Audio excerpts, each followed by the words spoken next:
इस समय किसी पर भी भरोसा करने की कमी हो सकती है, रिश्ते में घुटन भरा हो सकता है, ईर्ष्यापूर्ण असुरक्षा की भावना हो सकती है या फिर आप किसी ऐसे रिश्ते में हो सकते हैं जहाँ आपका पार्टनर आप पर थोड़ा अधिक ही अधिकार जताता हो या फिर आप अपने अतीत की किसी याद को अभी भी छोड़ नहीं पा रहे हैं, जिस वजह से आपको आगे बढ़ने में मुश्किलों का सामना करना पड़ रहा है। यदि आप मैरिड हैं, तो आपका रिलेशनशिप मुश्किल दौर से गुजर रहा है, जैसे आप भरोसा नहीं कर पा रहे हैं, अकेलापन हो सकता है। आपको अपने मन की चल रही चिंता, नाराजगी को छोड़ करके अभी आगे के लिए नई शुरुआत करने की सोचना चाहिए। ये आपके रिश्ते का कड़वा अंत, विश्वासघात, धोखा, इमोशनली पीड़ा, दर्द से उबरने का प्रयास हो सकता है। आपका रिश्ता पहले ही टूट चुका है, जितना बुरा होना था हो चुका है। किसी ने आपके सपने, दिल दोनों ही तोड़ दिए हैं, जिसने आपको बहुत दर्द, नुकसान पहुंचाया है। आपके मन में करवाहट, दुख, अंधकार, भय हो सकता है। आपका बेहद दर्दनाक ब्रेकअप या रिश्ता टूट चुका है, लेकिन अब आपको उन सब से उबरने का प्रयास करना होगा। आपको अपने दर्द और अधूरेपन से निकलकर अपने बेहतर भविष्य की ओर आगे बढ़ना चाहिए।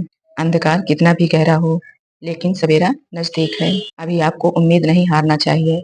जल्द ही आपके जीवन में नए बदलाव आने वाले हैं, जो आपके जीवन में खुशी, प्रेम जीवन में नई शुरुआत, आप किसी न्यू पर्सन से भी मिल सकते हैं या आपकी कोई पुरानी गलतफहमी दूर हो सकती है। यदि आप मैरिड हैं, तो आपके घर में न्यू बेबी का आगमन हो सकता है।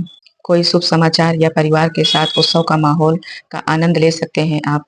आपके अंदर वो पावर है जिससे आप अपने आंतरिक सामंजस्य बनाने और अपने जीवन में चुनौतियों का सामना करके उनसे बाहर निकलने में सक्षम है। जल्द ही न्याय मिलेगा। आपको भावनात्मक संतुलन और अपनी भावनाओं को पारदर्शी रखने और सच्चाई का सामना करने का प्रयास करना चाहिए। आप अपने रिश्ते में किसी निर्णय के कारण आंतरिक संघर्ष का सामना कर रहे हैं, जहां आप किसी डिसीजन को लेने में थोड़ा असमंजस महसूस कर रहे हैं। खुद को आपको पूरी तरह से खुलकर बोलना चाहिए, बिना किसी हिचकिचाहट के। आपको बाहरी बातों को छोड़ करके अपने अंतर्ज्ञान पर भरोसा करना चाहिए और अपने निर्णय को गहराई से विचार करने, सोचने का प्रयास करें। आपके मन में चल रहे भय, चिंता को छोड़ दें। हो सकता है आप अभी आगे बढ़ने के लिए पूरी तरह से तैयार ना हो।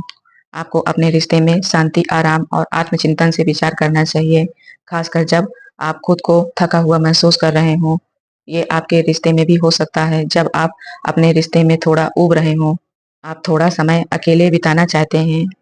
आपको जो रिश्ता या समय अभी बहुत तनावपूर्ण लग रहा है, आपको अपने रिश्ते की हकीकत या अंतर्ज्ञान को नजरअंदाज कर रहे हो सकते हैं। आप किसी ऐसे रिश्ते को अभी भी बचाने की कोशिश कर रहे हैं जो आपके लिए बिल्कुल भी सही नहीं है। आप किसी समस्या का समाधान के लिए कदम उठाने से बच रहे हैं और अपनी कल्पनाओं को कुछ ज्यादा ही अहमियत दे रहे हैं। आप किसी पुराने रिश्ते की वजह से अपने वर्तमान रिश्ते पर भी संदेह कर सकते हैं। आप बहुत कंफ्यूज और सही निर्णय लेने में भ्रम, टाल मटोल कर सकते हैं। आप प्रेम जीवन में उदासी, निराशा, दुखद ब्रेकअप, अलगाव या अभी भी शोक मना रहे हैं। आप उस नुकसान को भुला नहीं पा रहे हैं। आपको अपने अतीत को छोड़कर अपने आगे आने वाले समय की ओर ध्यान देना चाहिए। आपको बहस या झगड़े करने से बचने की कोशिश करनी चाहिए कि रिलेशन में घर वालों या बाहर किसी के वजह से तनाव हो सकता है। आपको क्रोध, ईर्ष्या, उग्र स्वभाव की बजाय दयालु और समझ के साथ स्थिति को संभालने की कोशिश करनी होगी। आपको अभी धैर्य, संतुलन से काम लेना होगा। आपको भावनाओं को दबाने की बजाय उन्हें सही तरीके से सोचने, समझने और उनका हल खोजने का प्रयास करना चाहिए।